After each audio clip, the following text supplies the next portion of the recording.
সালাত প্রতিষ্ঠা করা, আল্লাহ আমাকে সালাত প্রতিষ্ঠা করতে বলতেছে, এর মানে এই নয় যে আমি লাঠি নিয়ে আর একজনকে সালাত আদায় করানোর জন্য দৌড়ে যাব। আল্লাহ সালাত প্রতিষ্ঠা করতে বলতেছে মানে আল্লাহ আমাকে বলতেছে আমি যেন যাবতীয় হুকুম আহকাম মেনে সঠিক সময়ে নিয়মিত 5 ওয়াক্ত সালাত আদায় করি। আমি যদি নিয়মিত 5 ওয়াক্ত সালাত হুকুম আহকাম মেনে আদায় করি, তাহলে আমি আমার জীবনে একামাতে সালাত করলাম, সালাত প্রতিষ্ঠা করলাম। কথা কি আমি বুঝাতে পারতেছি আপনাদেরকে? ঠিক ইকামতে দিন, দিন প্রতিষ্ঠা করা।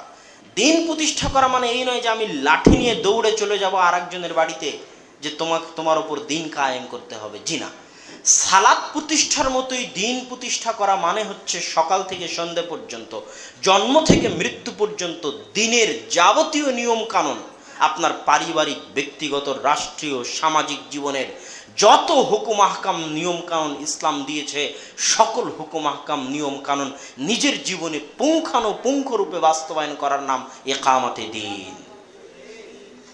আপনার মুখে দাড়ি নাই, টাকনুর নিচে প্যান্ট, আর আপনি স্লোগান দিচ্ছেন ইকামতে দিনের, তাহলে এটা কি হলো? আপনি মানুষের হক আদায় করেন না, 5 ওয়াক্ত সালাত আদায় করেন না, আর আপনি স্লোগান দিচ্ছেন ইকামতে দিনের, তাহলে এটা হলো? আপনি ইকামতে দিন কাকে বলে এটাই এখনো বুঝতে পারেননি। সম্মানিত উপস্থিতি, তো ইকামতে দিন এটা নয় যে অন্যের জীবনে আমরা জোরপূর্বক দিন বাস্তবায়ন করব। ইকামতে দিন মানে হচ্ছে নিজের জীবনে সঠিকভাবে দিন বাস্তবায়ন করার নাম হচ্ছে ইকামতে দিন। এবার আমরা আসি যে একটা মুসলিম রাষ্ট্র একটি কাফের রাষ্ট্রের সঙ্গে এবং তাদের হুকুম আহকাম কি। শেখ সালেহ আল উসাইমিন রাহিমাহুল্লাহ মুসলিম রাষ্ট্রের যে শর্তগুলো দিয়েছেন তার মধ্যে অন্যতম কয়েকটি শর্ত হচ্ছে: 1, মুসলিম রাষ্ট্রের নেতা মুসলিম, ওই রাষ্ট্র মুসলিম রাষ্ট্র যার রাষ্ট্রপ্রধান কি মুসলিম। 2, যেই দেশের অধিকাংশ জনগণ মুসলিম। 3, যেই দেশের সংস্কৃতিতে, সমাজে ইসলামী হুকুম আহকামের গালাবা, প্রাধান্য আছে, ইসলামী হুকুম আহকাম পালন করতে বাধাগ্রস্ত হতে হয় না, সেই রাষ্ট্র মুসলিম রাষ্ট্র। যতক্ষণ না ওই রাষ্ট্রের রাষ্ট্রপ্রধান প্রকাশ্য কাফের হয়ে গেছে, প্রকাশ্য কাফের, ততক্ষণ পর্যন্ত তার বিরুদ্ধে কোনো প্রকার বিদ্রোহ করা যাবে না। যদি প্রকাশ্য কাফের হয়েই যায় তাহলে তখনই বিদ্রোহ করা যাবে যখন তাকে সরিয়ে পুনরায় ক্ষমতা দখল করার শক্তি থাকবে। প্রকাশ্য কাফের হয়ে গেছে কিন্তু সরিয়ে ক্ষমতা দখল করার শক্তি নাই, তাহলে বিদ্রোহ করা যাবে না। যেমন আজকের সিরিয়া, আজকের ইয়েমেন, আজকের মিশর, এগুলোতে অনেকেই হয়তো আছে প্রকাশ্য কাফের, যেমন বাশার আল আসাদ প্রকাশ্য কাফের, কিন্তু তাকে সরিয়ে তার জায়গায় ক্ষমতা দখল করার মতো শক্তি মুসলমানদের না থাকার কারণে এবং তার বিরুদ্ধে এই বিদ্রোহ করার কারণে শক্তি ছাড়া এত মুসলমানের রক্তপাত হয়েছে সিরিয়ার মাটিতে যে সন্দেহ হয় ইহুদি খ্রিস্টানেরা এত মুসলমানকে হত্যা করেছে কিনা। সিরিয়ার মাটিতে গৃহযুদ্ধে যত মুসলমান মারা গেছে। এখানে আর একটা কথা বলি, যে নারী যদি রাষ্ট্রনেতা হয়ে যায়, ইসলামে তো নারী রাষ্ট্রনেতা হতে পারে না। ইসলামে মৌলিকভাবে নারী রাষ্ট্রনেতা হতে পারে না। এখন নারী রাষ্ট্রনেতা হয়ে গেছে, যে রাষ্ট্রনেতা হওয়ার যোগ্য নয় সে জোরপূর্বক রাষ্ট্রনেতা হয়ে গেছে, তখন কি করবেন? রাসূল সাল্লাল্লাহু আলাইহি ওয়াসাল্লাম বলছেন, হাবশি দাস, কালো হাবশি গোলাম যদি তোমাদের নেতা হয়ে যায় তো তোমরা তার আনুগত্য করো। দাস কিন্তু নেতা হতে পারে না। স্বাভাবিক গতিতে যদি ইসলামের বিধান অনুযায়ী নেতা হওয়ার সিস্টেম আগায়, তাহলে ইসলামের বিধানে দাসেরা রাষ্ট্রনেতা হতে পারবে না। কিন্তু যে রাষ্ট্রনেতা হতে পারবে না সে জোরপূর্বক রাষ্ট্র ক্ষমতা দখল করে নিয়েছে, তো তার বিরুদ্ধে আপনি বিদ্রোহ করতে পারবেন না। এটা হলো ইসলামের নিয়ম। এই কথাগুলো যদি আমরা বলি তাহলে মানুষ আমাদেরকে বলবে দালাল, কিন্তু আমি এটার জবাবে এটা বলি যে আজকে যে কথা বলতেছি 50 বছর পরে এই কথাই থাকবে ইনশাআল্লাহ। ক্ষমতায় যেই থাকুক, আমার ফতোয়া অপরিবর্তনীয়। আমি যদি ক্ষমতা দেখে ফতোয়া পরিবর্তন করতাম তাহলে তুমি আমাকে দালাল বলতে পারো, কিন্তু আমার ফতোয়া অপরিবর্তনীয়, ক্ষমতায় যেই থাক। এটাই ইসলামের নিয়ম। রাষ্ট্রের ক্ষেত্রে ইসলামের আরো নিয়ম হচ্ছে, কিছু কিছু হুকুম আহকাম, বিধিবিধান আছে যা রাষ্ট্র ছাড়া বাস্তবায়ন সম্ভব নয়। যেমন হজ, ঈদ, জিহাদ, এগুলো রাষ্ট্র ছাড়া বাস্তবায়ন করার কোনো সুযোগ ইসলাম দেয়নি। ঈদের সালাত এক গ্রামে একজন আদায় করবে, আর এক গ্রামে আর একজন আদায় করবে, জি না। রাষ্ট্র যেই দিন আদায় করবে, ইমাম যেই দিন আদায় করবে, সেই দিন সবাই আদায় করবে। এটা হলো সব ফতোয়ার বড় ফতোয়া। একদিনে ঈদ করার ফতোয়া এক সাইডে, আলাদা দিনে চাঁদের উদয়স্থল ভেদে আলাদা দিনে ঈদ করার ফতোয়া এক সাইডে। তার চেয়ে বড় ফতোয়া হচ্ছে ইমাম, নেতা, রাষ্ট্রনেতা যেই দিনে ঈদের ঘোষণা দিবে ওই দিনে ঈদ করতে হবে। হজ, আপনি আপনার তারিখ অনুযায়ী মক্কায় গিয়ে হজ করবেন, আমেরিকা থেকে আরেকজন তার তারিখ অনুযায়ী মক্কায় এসে হজ করবে, অসম্ভব। মক্কা যার অধীনে আছে তিনি যেই দিন হজের ঘোষণা দিবেন, তুমি যেই দেশেরই হও না কেন, ওই অনুযায়ী তোমাকে হজ আদায় করতে হবে। হজ রাষ্ট্র ক্ষমতা ছাড়া বাস্তবায়ন সম্ভব নয়। ঠিক তেমনি জিহাদ, তুমি 5 জন 10টা গ্রুপ একত্রিত করে জেহাদের ঘোষণা দিয়ে দিবে, আর 15 জন আর একটা গ্রুপ একত্রিত করে আমির হয়ে বায়াত নিয়ে জেহাদের ঘোষণা দিয়ে দিবে। জেহাদ এমন নয়। ইন্নামাল ইমামু জুন্নাতুন ইউকাতালু মিন ওয়ারাইহি, রাষ্ট্রনেতা হচ্ছে ঢাল, তার পিছনে থেকে যুদ্ধ করতে হয়। রাষ্ট্রনেতা ছাড়া ইসলামে যুদ্ধের কোনো বিধিবিধানই নেই। মানুষ আমাদেরকে প্রশ্ন করে যে ভাই আপনারা এত ফতোয়া দেন, তাহলে মুসলমানদের এই অবস্থায় হবেটা কি?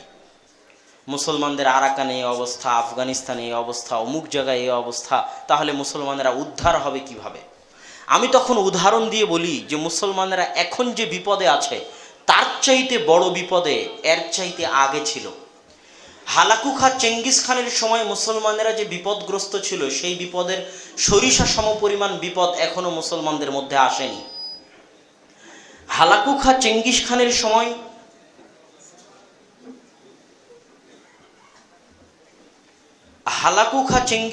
সময় মুসলমানেরা যত বিপদগ্রস্ত ছিল, সেই বিপদের সরিষা সমপরিমাণ এখনো আসেনি। ক্রুসেডারদের সময় মুসলমানেরা যতটা বিপদগ্রস্ত ছিল, সেই বিপদের সরিষা সমপরিমাণ এখনো আসেনি। তো ক্রুসেডারদের থেকে আল্লাহ মুসলমানদের নাজাত দিয়েছেন। 10-15টা গ্রুপ এক জায়গায় হয়ে জেহাদের ঘোষণা দিল তাদের হাত দিয়ে। আমার প্রশ্নটা বুঝেন, যে ক্রুসেডারদের হাত থেকে আল্লাহ মুসলমানদের নাজাত দিয়েছেন, এরকম 5-6 জন এক জায়গায় হয়ে একটা জঙ্গি গ্রুপ, জেহাদি গ্রুপ তৈরি করে আমির হয়ে জেহাদের ঘোষণা দিল তাদের হাত দিয়ে, না রাষ্ট্রনেতা, বৈধ রাষ্ট্রনেতা সালাহউদ্দিন আইয়ুবের হাত দিয়ে?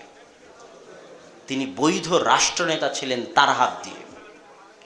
হালাকু খা চেঙ্গিস খানের হাত থেকে আল্লাহ মুসলমানদের নাজাত দিয়েছেন ওই 2-10টা ছেলে এক জায়গায় হয়ে জেহাদের ঘোষণা দিল তাদের হাত দিয়ে, না বৈধ রাষ্ট্রনেতা জাহির বেরবাসের হাত দিয়ে? বৈধ রাষ্ট্রনেতা জাহির বেরবাসের হাত দিয়ে।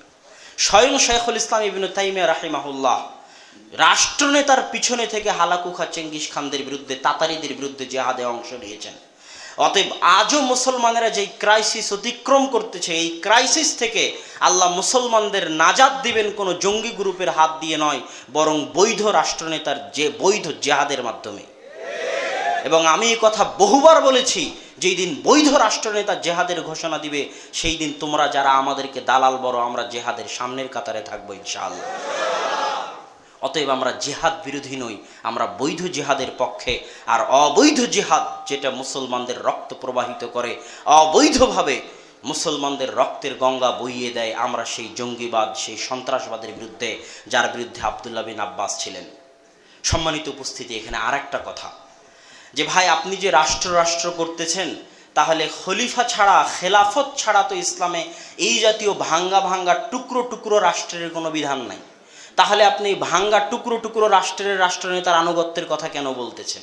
আমার উত্তর, যে ঠিক আছে আপনার কথা, উমাইয়া খেলাফত যতদিন ছিল তখন মুসলমানেরা এক খলিফার অধীনে ছিল, কিন্তু বড় বড় আলেমের জীবদ্দশাতে খেলাফত টুকরো অবস্থায় ছিল। একটা সময় গেছে যখন আব্বাসীরা বাগদাদে শাসন করেছে আর উমাইয়ারা স্পেনে শাসন করেছে, একই সময়ে 2টা খলিফার খেলাফত চলতেছে, মানে 2টা রাষ্ট্র চলতেছে। কথা কি আমার বুঝতে পারতেছেন? তো ইসলামের ইতিহাসে এরকম গেছে বড় বড় আলেমদের উপস্থিতিতে, বড় বড় ইমামদের উপস্থিতিতে, যে আলাদা আলাদা খেলাফা ছিল, আলাদা আলাদা রাষ্ট্র ছিল, তখনও ওই বড় বড় আলেমগণ এই আলাদা আলাদা খেলাফা, আলাদা আলাদা রাষ্ট্রের রাষ্ট্রনেতার আনুগত্য করেছেন। আহমদ বিন হাম্বলের সময়ে যখন তারা যারা আব্বাসীয় খলিফা ছিল, তারা যখন কোরআনকে আল্লাহ সুবহানাহু ওয়া তাআলার বাণী মানতে অস্বীকার করলো, আল্লাহ সুবহানাহু ওয়া তাআলার কালামুল্লাহ মানতে অস্বীকার করলো, অথচ যে আল্লাহর কোরআনকে কালামুল্লাহ মানবে না, বরং মাখলুক সৃষ্টি জীব মানবে, সে কাফের, এ বিষয়ে কোনো সন্দেহ নেই। তো এমত অবস্থাতেও আহমদ বিন হাম্বল রাহিমাহুল্লাহ ওই খলিফার বিরুদ্ধে বিদ্রোহের ডাক দেননি। শাইখুল ইসলাম ইবনে তাইমিয়াকে ৮ বার জেলখানায় বন্দি করা হয়েছে, জেলখানাতেই মারা গেছেন, অথচ যে শাসক তাকে জেলখানায় বন্দি করেছে তিনি তার বিরুদ্ধে বিদ্রোহের ঘোষণা দেননি। ইমাম বুখারী রাহিমাহুল্লাহকে যেই শাসক বোখারা থেকে বহিষ্কারের আদেশ দিয়েছে, ইমাম বুখারী ওই শাসকের বিরুদ্ধে বিদ্রোহের ডাক দেননি। মুজাদ্দেদে আল-ফেসানি যখন বাদশাহ আকবর দ্বীনে ইলাহি চালু করলো, তখন মুজাদ্দেদে আল-ফেসানি বাদশাহ আকবরের দ্বীনে ইলাহির বিরোধিতা করেছেন, কিন্তু তিনি বাদশাহ আকবর তাকে জেলখানায় নিক্ষেপ করলেও তিনি বাদশাহ আকবরের বিরুদ্ধে বিদ্রোহের ডাক দেননি। তাহলে কি? তাহলে ইসলাম চায়টা কি? ইসলাম রাষ্ট্রকে উল্টে ফেলা চায় না, ইসলাম চায় রাষ্ট্রের সংশোধন। রাষ্ট্রনেতাকে ক্ষমতা থেকে সরাতে হবে, এই থিওরি ইসলামে নাই। ইসলামের থিওরি হচ্ছে যে একবার রাষ্ট্রনেতা হয়ে গেছে, তার যতদিন ক্ষমতা আছে তুমি ততদিন তার আনুগত্য করো, তার পিছনে থাকো। কেননা গণতন্ত্র নামক 5 বছর পর পর ক্ষমতা পাল্টাতে হবে, এটা আমেরিকার চাল, যেন 5 বছর পর নিজের পছন্দ মতো লোককে ক্ষমতায় বসাতে পারে। আর যখন কেউ 5 বছরের জন্য ক্ষমতায় আসবে, তখন সে ভাববে আমি তো মাত্র 5 বছর আছি, এত কোটি টাকা ভোটের পিছনে খরচ করে আসলাম, যা পাই লুটে নিয়ে চলে যাই। আর যখন তাকে বলা হবে না তুমি মরা পর্যন্ত ক্ষমতায় আছো, তখন তার একটা পর্যায়ে খেতে খেতে দয়া হবে, এত যখন খাইলাম দেশের জন্য কিছু করি। এই জন্য ইসলাম কোন রাষ্ট্রনেতা পরিবর্তনের থিওরিতে কোনো মতেই বিশ্বাস করে না। ইসলাম বিশ্বাস করে যে রাষ্ট্রনেতা হয়ে গেছে তাকে নিরাপত্তা দিয়ে দাও, যে আমি আপনার পিছনে আছি, তবে আপনি এই কাজ ভুল করতেছেন, এই কাজ ভুল করতেছেন, এই কাজ ভুল করতেছেন, এটা সংশোধন করুন, এটা সংশোধন করুন। এই কাজ আহমদ বিন হাম্বল করে গেছে, এই কাজ ইবনে তাইমিয়া করে গেছে, এই কাজ মুজাদ্দেদে আল-ফিসানি করে গেছে। এটাই ইসলামের নিয়ম, এটাই সালাফে সালেহিনের পথ। সম্মানিত উপস্থিতি, আমার সময় হয়তো শেষ হয়ে এসেছে, আমি আমার বক্তব্য সংক্ষিপ্ত করতেছি। আমি আমার বক্তব্যে আপনাদেরকে যেটা বুঝাতে চাইলাম সেটা হচ্ছে 2টা জিনিস। খারেজি জঙ্গিরা 2 জায়গায় বিভ্রান্ত হয়েছে। 1, কবিরা গুনাহগার মুসলমানকে কাফের মনে করেছে। 2, মুসলিম রাষ্ট্রকে তাগুত কাফের রাষ্ট্র মনে করেছে। আমি এই 2টারই সংক্ষিপ্তভাবে জবাব দেওয়ার চেষ্টা করলাম। আল্লাহ সুবহানাহু ওয়া তাআলা আমাদেরকে এই ফিতনা থেকে হেফাজত করুন, যুবক সমাজকে এই ফিতনা থেকে হেফাজত করুন। আল্লাহুম্মা আমিন। ওয়া আখির দাওয়ানা আনিল হামদুলিল্লাহি রাব্বিল আলামিন। আসসালামু আলাইকুম ওয়া রাহমাতুল্লাহি ওয়া বারাকাতুহু।